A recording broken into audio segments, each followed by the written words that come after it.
ఈరోజు దేవుని వాగ్దానము, నేను నిన్ను బలపరుతును, నీకు సహాయము చేయువాడను నేనే. యెషయా గ్రంథము 41:10. దేవుడు మనకి బలపరుస్తానంటున్నాడు, సహాయం చేస్తానని కూడా చెప్తున్నాడు. బలహీన సమయంలో బలమునిచ్చేవాడు, అవసరంలో ఉండేటప్పుడు మనకి సహాయం చేసే గొప్ప దేవుణ్ణి మనం కలిగి ఉన్నాము. ఈరోజు ఏ బలహీనత నీకుందో, ఏ అవసరత నీకుందో దేవుడు ఈ మాట ద్వారా మాట్లాడుతున్నాడు. ప్రార్థన చేసి వాగ్దానాన్ని స్వతంత్రించుకుందాం. కృపగలిగిన తండ్రి, దయగలిగిన తండ్రి, నీకు వందనాలు, స్తోత్రాలు, స్తుతులు చెల్లిస్తున్నాము.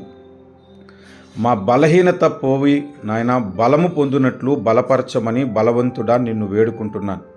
మాకు సహాయం చేయండి నాయన. మా అవసరత ఎరిగిన దేవుడవు, మీరు సహాయం చేసి మమ్మలను ఆదరించమని బ్రతుములాడుకుంటున్నాను.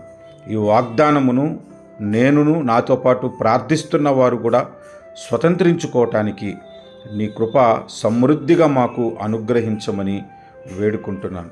మా రక్షకుడును మీ ప్రియ కుమారుడైన యేసు నామమున ప్రార్థిస్తూ వాగ్దానం స్వతంత్రించుకుంటున్నాము తండ్రి. ఆమెన్.